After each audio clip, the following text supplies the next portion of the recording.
গতকাল থেকেই হামজার দাঁতে ব্যথায় কান্নাকাটি শুরু হয়েছে। তো যেহেতু চেম্বার শুক্রবার দিন বন্ধ ছিল, যার কারণে আমরা আজকে নিয়ে আসছি হামজাকে।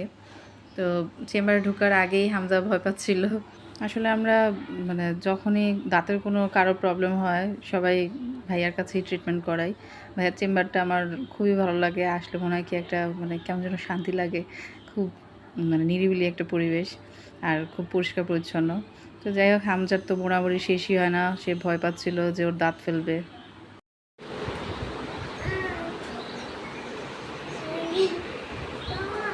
কি বলবো?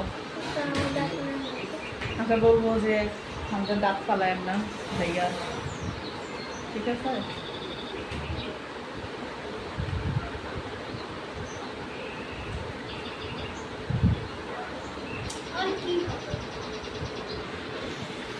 দাগের কালার কি দেখি না শুরু করে।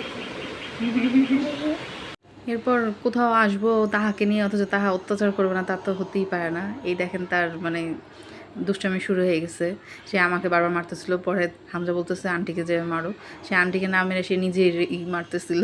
এরপর সে আমার কাছেই আবার চলে আসে মারার জন্য, মানে কি যে হয়েছে। আর আমরা প্রথমে যখন গেলাম চেম্বারে একদমই ফাঁকা ছিল, আর আমরা যাওয়ার পরপরই আস্তে আস্তে সব পেশেন্টরা মনে হয় আসা শুরু করছে। আর তাহা তো মনের সুখে মানে খেলতেছে, এর মাঝে সে ব্যথাও পেয়েছিল। তো কান্নাকাটি করে সে আবার নিজের মতোই, তাকে কি আর থামানো যায়?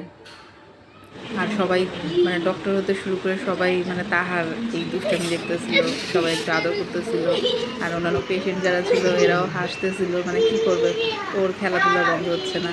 আর আমরা বসে বসে মানে তাহার দুষ্টামি দেখতেছিলাম আর সময় পার করতেছিলাম। যেহেতু মানে হামজা সিরিয়াল আসতেছিল না, চোখ কেমন টাকা করে ছিল ভিতরে, তো ওনাদের না শেষ হওয়া পর্যন্ত তো আর হবে না।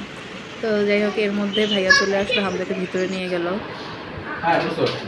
রাউন্ডার দাও, জিও সিরিজ দাও, এটা সুন্দর করে চুইংগাম লাগাই দাও। দাঁতটা নাকি নড়ে ভাইয়া। দাঁড়াও তো বাবা। হ্যাঁ হ্যাঁ হ্যাঁ, এটা ফেলে।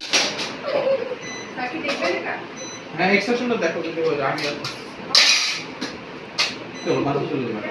তো আসলে ভাইয়া কোন ফাঁকে যে দাঁত ফেলে দেয় আমি বুঝতেই পারি না। এর আগেও ভাইয়া মানে চোখের পলকে হামজার আরেকটা দাঁত ফেলে দিয়েছিল এর আগের বার যখন ব্যথা হয়েছিল। তা হামজার দাঁত ফেলার পরে খুব ব্লিডিং হচ্ছিল। তো যাই হোক, এখান থেকে কাজ সেরে মানে একদিনে অনেক কাজ নিয়ে বেরোইছি। হামজার মাদ্রাসায় গিয়ে হামজার মাদ্রাসার বেতন দিয়ে আসছি, তারপরে আমরা কৃষি মার্কেটে চলে আসছি হামজা আর তাহার গরমের কাপড় কেনার জন্য। এরপর আসলে কাপড় কিনতে কিনতে খুবই টায়ার্ড হয়ে গেছিলাম, কারণ তাহাকে কোলে নিয়ে সামলানো খুবই মুশকিল। তারপর আমরা একটা খাবারের দোকানে বসি। এখানে আবার আম্মু আমাদের জন্য ওয়েট করতেছিল, যেহেতু রাত 10:30 প্রায় 11:30 বেজে গেছে, কিন্তু কিছুই করা ছিল না, খুবই খারাপ লাগতেছিল, খুবই ক্ষুধা লাগছে। তো আম্মু যেহেতু বাইরে ছিল, বাসায় যখন শুনতে পারছে যে আমরা বাইরে, তখন আম্মু বললো যে আচ্ছা আমি ওয়েট করি, তোমাদের একসাথে নিয়েই যাই।